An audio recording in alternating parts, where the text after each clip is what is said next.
شروع کرتے ہیں آج کا یہ نیا ڈیپ ڈائیو۔ دیکھیں، میں اکثر سوچتی ہوں کہ دنیا بھر میں ہر سال سفارتکاری پر، امن مشنز پر اور بڑی بڑی کانفرنسوں پر اربوں ڈالر خرچ ہوتے ہیں۔ جی بالکل، بے تحاشا وسائل لگائے جاتے ہیں۔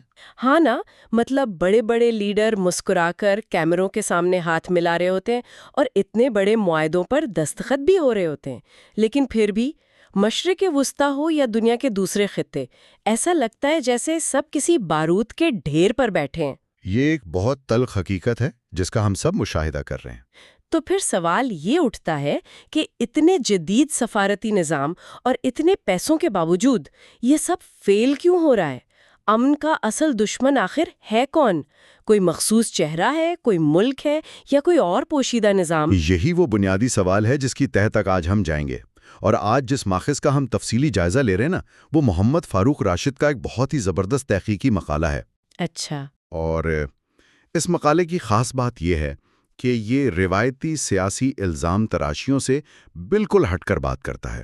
مطلب یہ کسی ایک ملک کو ولن نہیں بناتا، بلکہ اس پورے بحران کو ایک خالصتاً سسٹمک یا ساختیاتی اینک سے دیکھتا ہے۔ یعنی مقالہ انفرادی غلطیوں کے بجائے پورے نظام کی خرابی پر بات کرتا ہے۔ جی بالکل، اور جب ہم اس ساختیاتی اینک سے امن کو دیکھتے ہیں تو سب سے پہلے ہمیں امن کی وہ پرانی اور فرسودہ تعریف ترک کرنی پڑتی ہے جو ہمارے ذہنوں میں بٹھا دی گئی ہے۔ وہ پرانی تعریف کہ اگر سڑکوں پر ٹینک نہیں چل رہے تو امن ہے۔ ہاں بالکل وہی۔ عموماً سمجھا جاتا ہے کہ اگر آسمان سے بم نہیں گر رہے ہیں تو اس کا مطلب ہے کہ امن قائم ہو گیا ہے، لیکن مقالہ اس نظریے کو یکسر مسترد کرتا ہے۔ امن محض بندوقوں کی خاموشی کا نام نہیں ہے۔ ظاہر ہے۔ ایک مستحکم معاشرے کا قیام دراصل 4 بنیادی ستونوں پر ہوتا ہے: انصاف، مساوات، آزادی اور انسانی وقار۔ جب تک یہ چاروں عناصر موجود نہیں ہیں وہاں امن نہیں ہوتا، بلکہ وہ صرف ایک خاموش جبر کا دورانیہ ہوتا ہے۔ اچھا، اس سے یوں سمجھیں جیسے کرسی کے 4 ٹانگیں ہوتی ہیں، اگر آزادی یا انصاف والی ایک ٹانگ بھی ٹوٹ جائے تو کرسی تو گرے گی نا، بھلے آپ اسے ہاتھ نہ بھی لگائیں۔ بہت زبردست مثال دی ہے۔ یا پھر جیسے کسی جنگل کا ماحولیاتی نظام ہے، اگر جنگل میں آگ نہیں لگی ہوئی تو ہم کہتے ہیں سب محفوظ ہے، لیکن اگر مٹی میں خاموشی سے زہر ملایا جا رہا ہو، درخت کھوکھلے ہو رہے ہوں اور جانور گھٹ گھٹ کر مر رہے ہوں، بالکل، تو بھلے دھماکے کی آواز نہ آئے، وہ جنگل تباہ ہو رہا ہے۔ حد سمجھتے۔ اسی طرح اگر کسی ملک میں جنگ نہیں ہے لیکن لوگوں کو انصاف نہیں مل رہا، معاشی مساوات نہیں ہے، تو وہ معاشرہ اندر سے مر رہا ہوتا ہے۔ جی، اور جو ظاہری جنگ ہوتی ہے نا، وہ صرف اس تباہی کا آخری اور ظاہری مرحلہ ہوتی ہے۔ اگر ہم تاریخ کے اوراق پلٹیں تو ہمیں نظر آئے گا کہ اس ماحولیاتی نظام کو تباہ کرنے والے محرکات ہمیشہ ایک جیسے رہے ہیں۔ مطلب تاریخی جنگوں میں بھی؟ جی، پہلی اور دوسری جنگ عظیم کو ہی دیکھ لیں۔ جب ان عالمی تباہیوں کا تجزیہ کیا جاتا ہے تو اس کے پیچھے کوئی ایک مخصوص جغرافیائی خطہ یا ملک نہیں تھا، بلکہ ایک مخصوص سوچ کار فرما تھی۔ اور وہ سوچ کیا تھی؟ وہ سوچ 3 چیزوں پر مبنی تھی: طاقت کے حصول کی اندھی دوڑ، دوسرے خطوں کے وسائل کو ہڑپ کرنے کی ہوس، اور قوم پرستی کا وہ زہریلا جنون جو ایک انسان کو دوسرے انسان سے برتر ثابت کرنے پر تلا ہوا تھا۔ مقالے کا استدلال یہی ہے کہ امن کا دشمن کوئی ملک نہیں بلکہ یہ استحصالی سوچ ہے۔ ایک سیکنڈ ذرا رکیے۔ اگر ہم یہ مان لیں کہ سرحدوں اور ملکوں کی کوئی اہمیت نہیں اور سب کچھ محض ایک سوچ یا انسانی لالچ کا نتیجہ ہے، تو کیا ہم ان حملہ ریاستوں کو ایک طرح کی کلین چٹ نہیں دے رہے؟ یہ بڑا اہم سوال ہے۔ مطلب گولیاں اور بم کوئی مجرد سوچ تو نہیں گراتی نا، باقاعدہ حکومتیں فیصلے کرتی ہیں، فوجیں بھیجتی ہیں، ان کا حساب تو ہونا چاہیے نا۔ احتساب بالکل ہونا چاہیے، اور ریاستیں باقاعدہ جنگی جرائم کی مرتکب ہوتی ہیں۔ لیکن دیکھیں، مقالے کا نقطہ تھوڑا سا زیادہ گہرا ہے۔ اس بات کو یوں سمجھیں کہ ایک ریاست کا ڈھانچہ یا حکومت دراصل ہارڈ ویئر ہے، اچھا، جبکہ وہ استحصالی اور توسیع پسندانہ سوچ اس کا آپریٹنگ سسٹم ہے۔ اب اگر آپ ایک ظالم حکومت کو گرا کر نیا ہارڈ ویئر لے بھی آئیں، لیکن اگر طاقت اور قبضے والا آپریٹنگ سسٹم وہی پرانا رہے تو نئی حکومت بھی کچھ عرصے بعد بالکل وہی کام کرے گی جو پرانی کر رہی تھی۔ ریاستیں بندوق کا ٹریگر ضرور دباتی ہیں، لیکن اس کے پیچھے معاشی اور سیاسی محرکات کا پورا نظام کام کر رہا ہوتا ہے۔ واہ، یہ آپریٹنگ سسٹم والی بات سے کافی چیزیں منطقی لگنے لگی ہیں۔ اس سے واضح ہوتا ہے کہ ہم تاریخ میں بار بار ایک ہی دائرے میں کیوں گھومتے ہیں۔ بالکل۔ تو پھر سوال یہ ہے کہ 20ویں صدی کی خندقوں والی جنگوں کا دور تو اب تقریباً ختم ہو چکا ہے۔ آج کے اس ماڈرن اور ڈیجیٹل دور میں اس استحصالی سوچ نے اپنا آپریٹنگ سسٹم کیسے اپڈیٹ کیا ہے؟ مقالے کے مطابق آج کے دور میں اس سوچ نے 4 جدید اور انتہائی مہلک ہتھیاروں کی شکل اختیار کر لی ہے۔ پہلا ہتھیار ہے طاقت کی سیاست یا پاور پالیٹکس۔ یعنی پراکسی وارز۔ جی، آج بڑی طاقتیں براہ راست فوجیں اتارنے کے بجائے چھوٹے اور کمزور ممالک کو بالواسطہ جنگوں کے لیے استعمال کرتی ہیں۔ وہ انہیں عالمی بساط کے مہروں کی طرح آگے پیچھے کرتی ہیں، جس سے جنگ کا خرچہ اور جانی نقصان مقامی لوگ اٹھاتے ہیں اور فائدے بڑی طاقتوں کی جیب میں جاتے ہیں۔ بالکل ایسا ہی ہے۔ اس کے بعد دوسرا اور شاید سب سے مضبوط ہتھیار معاشی مفادات ہیں۔ اور یہاں بات صرف سستا تیل یا گیس خریدنے کی تو نہیں ہے نا، یہ تو اس پورے عالمی مالیاتی نظام کو کنٹرول کرنے کی بات ہے۔ جی، اسے محض وسائل کی چوری سمجھنا بہت سطحی ہوگا۔ یہ پیٹرو ڈالر اور انرجی سیکیورٹی کا ایک بہت پیچیدہ کھیل ہے۔ عالمی طاقتوں کو صرف تیل نہیں چاہیے، انہیں اس بات پر مکمل کنٹرول چاہیے کہ وہ تیل بکے گا کس کرنسی میں اور قیمتوں کا تعین کون کرے گا؟ بالکل۔ اور اگر کوئی خطہ اس معاشی کنٹرول سے باہر نکلنے کی کوشش کرتا ہے تو اسے فوراً عالمی امن کے لیے خطرہ قرار دے دیا جاتا ہے۔ ارے ہاں، اور اس خطرہ قرار دینے کے عمل سے مجھے تیسرا ہتھیار یاد آ رہا ہے جو شاید آج کے دور میں سب سے زیادہ استعمال ہو رہا ہے۔ میڈیا اور پروپیگنڈا کی جنگ۔ ہاں، یہ محض خبریں چھپانا تھوڑی ہے، یہ تو رائے عامہ کو باقاعدہ گھڑنے یا مینوفیکچر کرنے کا عمل ہے۔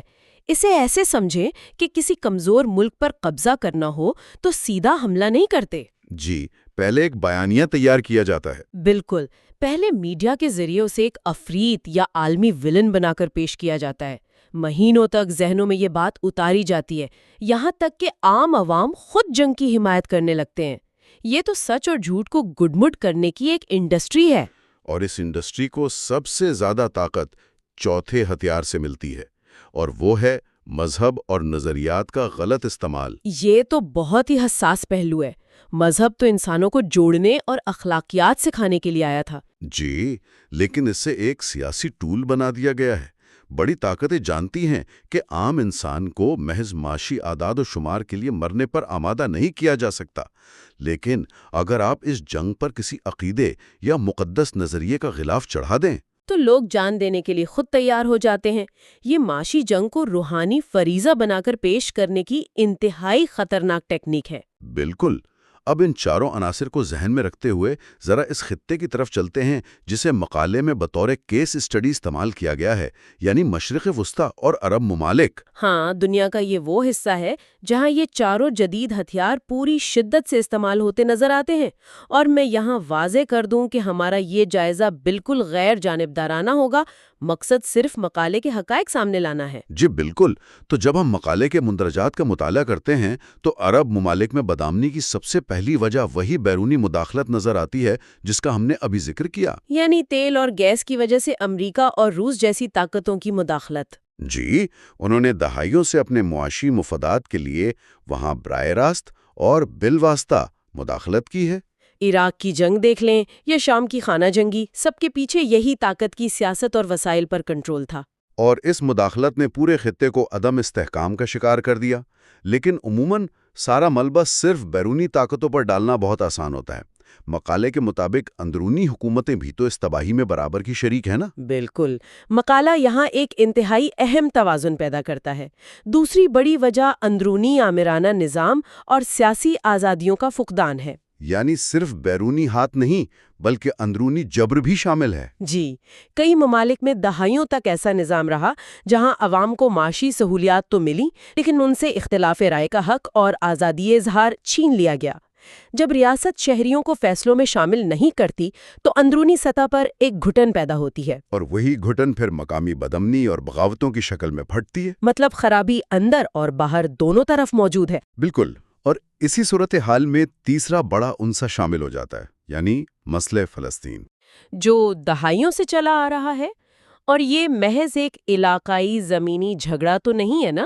بالکل نہیں۔ یہ دہائیوں پر محیط انسانی حقوق کی پامالیوں، زمینوں پر قبضے اور عالمی طاقتوں کی دوہری پالیسیوں کی جیتی جاگتی مثال ہے، جو پورے خطے کے عوام میں ایک مستقل غم و غصہ اور احساس محرومی پیدا کرتی ہے۔ اور مقالے کے مطابق اس کے منصفانہ حل کے بغیر وہاں کبھی پائیدار استحکام نہیں آ سکتا۔ جی، اور دیکھیں، بیرونی طاقتوں کے کھیل، اندرونی سیاسی گھٹن اور فلسطین جیسے تنازعات، ان تینوں کے ملنے سے ایک بہت بڑا سیاسی خلا پیدا ہوتا ہے، اور اسے بھرنے کے لیے چوتھا عنصر میدان میں آتا ہے۔ شدت پسند تنظیمیں؟ جی، جب حکومتی رٹ کمزور پڑتی ہے، قانون کا نفاذ ختم ہو جاتا ہے اور نوجوانوں کو انصاف نہیں ملتا، تو یہ غیر ریاستی عناصر مذہب کو ہتھیار بنا کر مایوس نوجوانوں کو بھرتی کرتے ہیں۔ اور اس پورے عدم استحکام کا سب سے زیادہ نقصان تو بیچاروں عام شہریوں کو ہی اٹھانا پڑتا ہے۔ بالکل ایسا ہی ہے۔ بیرونی مداخلت، اندرونی جبر، فلسطینی تنازع اور شدت پسند گروہ، یہ سب مل کر وہ خون آلود تصویر بناتے ہیں جو ہم روز خبروں میں دیکھتے ہیں۔ لیکن یہاں آ کر میرے ذہن میں مقالے کی وہ سب سے چونکا دینے والی بات ابھرتی ہے۔ وہ مشترکہ مفادات والا نقطہ؟ ہاں، ہم عموماً ایک سادہ سی کہانی ڈھونڈتے ہیں کہ کوئی ایک ویلن ہو اور ہم ساری ذمہ داری اس پر ڈال دیں، لیکن مقالہ بتاتا ہے کہ اصل مجرم کوئی ایک فریق نہیں ہے۔ یہ پورا بحران دراصل ایک مشترکہ نظام مفادات یعنی شیئرڈ سسٹم آف انٹرسٹس پر کھڑا ہے۔ بالکل، یہ مقالے کا یوں کہہ لیں کہ نقطۂ عروج ہے۔ یہ تو مجھے بالکل ایک جنگل جیسا لگتا ہے، جہاں بھیڑیے اکیلے حملہ نہیں کر رہے بلکہ ایک پورا ماحولیاتی نظام ہے، یا یوں کہہ لیں کہ ایک کارپوریٹ سپلائی چین ہے جس میں عدم استحکام ہی اصل منافع بخش کاروبار ہے۔ یہ سپلائی چین والی تشبیہ اس ماڈل کو سمجھنے کے لیے بہترین ہے۔ دیکھیں، بیرونی سپر پاور کو سستے وسائل اور اسلحہ بیچنے کے لیے منڈی کی ضرورت ہے، اور مقامی جابر حکمران کو اپنی کرسی بچانے کے لیے اسی سپر پاور کی جدید ہتھیاروں اور سیاسی حمایت کی ضرورت ہے۔ جی، اور دوسری طرف شدت پسند گروہوں کو فنڈنگ جاری رکھنے اور اپنے وجود کا جواز پیش کرنے کے لیے ایک غیر ملکی دشمن اور ایک کرپٹ مقامی حکومت چاہیے ہوتی ہے۔ تو اس کا مطلب ہے کہ بظاہر یہ تینوں فریق ایک دوسرے کے کٹر دشمن نظر آتے ہیں، جنگیں لڑتے ہیں، لیکن حقیقت میں نظام مفادات کے اس کارپوریٹ ماڈل میں وہ سب ایک دوسرے پر انحصار کر رہے ہیں۔ بالکل، وہ اس عدم استحکام کی فیکٹری کے مختلف وینڈرز ہیں۔ ان سب کا مشترکہ مفاد اسی میں ہے کہ خطے میں کبھی بھی حقیقی جمہوریت اور شعور پر مبنی امن قائم نہ ہو، کیونکہ باشعور معاشرہ تو ان تینوں کی دکانیں بند کر دے گا نا۔ جی بالکل، لیکن مقالے کا تجزیہ یہاں ختم نہیں ہوتا۔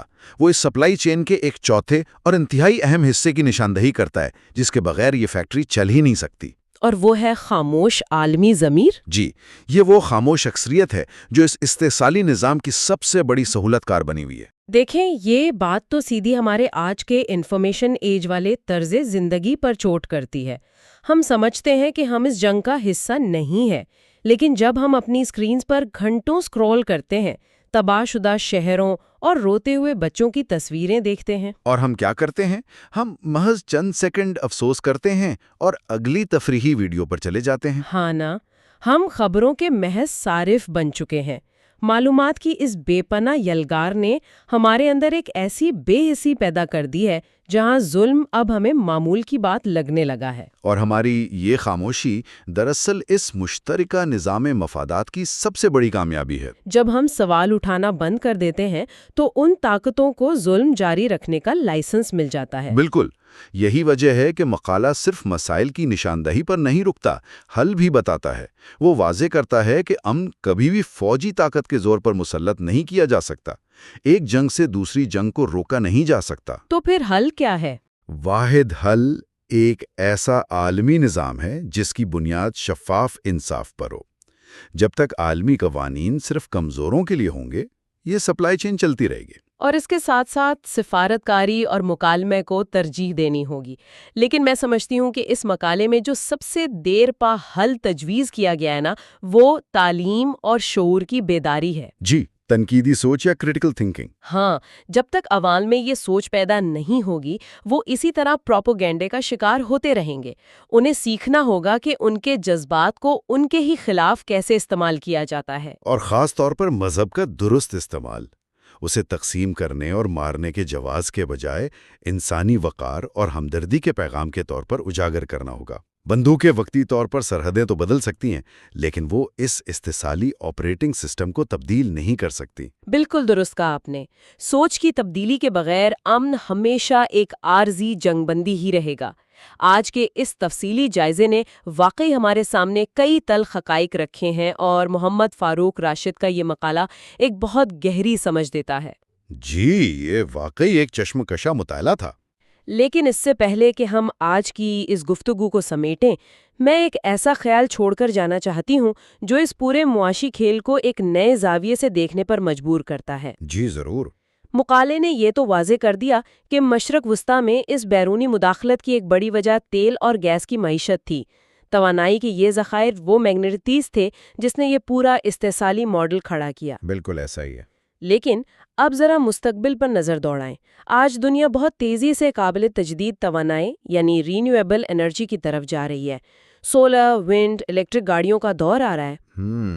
تو تیل کی اہمیت اور ڈیمانڈ تو کم ہو رہی ہے۔ ہاں، تو سوچنے کا مقام یہ ہے کہ جب تیل کی اہمیت کم ہو جائے گی تو کیا مشرق وسطیٰ میں یہ جنگوں کی سپلائی چین اور یہ مشترکہ نظام مفادات خود بخود زمین بوس ہو جائے گا؟ کیا ان ممالک کو آخرکار وہ سکون مل جائے گا جس کی انہیں دہائیوں سے تلاش ہے؟ یہ ایک بہت گہرا اور فکر انگیز سوال ہے۔ یا پھر دنیا کی وہ استحصالی سوچ اپنا آپریٹنگ سسٹم ایک بار پھر اپ ڈیٹ کرے گی؟ کیا یہ ظالمانہ نظام محض اپنا بوریا بستر گول کر کے دنیا کے کسی ایسے نئے خطے کا رخ کر لے گا جہاں مستقبل کے وسائل دفن ہیں؟ بالکل، جیسے افریقہ یا لاطینی امریکہ میں لیتھیم اور کوبالٹ کے ذخائر۔ بالکل۔ کیا مستقبل میں خون ان بیٹریوں والے لیتھیم کے لیے بہایا جائے گا؟ کیا وسائل اور جغرافیہ بدلنے سے ظالم کی سوچ بدل جائے گی، یا امن کو پھر کسی نئے خطے میں ایک بالکل نئے اور شفاف امتحان کا سامنا ہوگا؟ یہ واقعی وہ سوال ہے جس کا جواب آنے والا وقت ہی دے گا، اور جس پر ہم سب کو سنجیدگی سے غور کرنے کی ضرورت ہے۔ بالکل۔ تو اسی فکر انگیز خیال کے ساتھ ہم آج کا یہ ڈیپ ڈائیو یہیں ختم کرتے ہیں۔ امید ہے کہ آج کی اس گفتگو نے سوچنے کے کچھ نئے زاویے ضرور فراہم کیے ہوں گے۔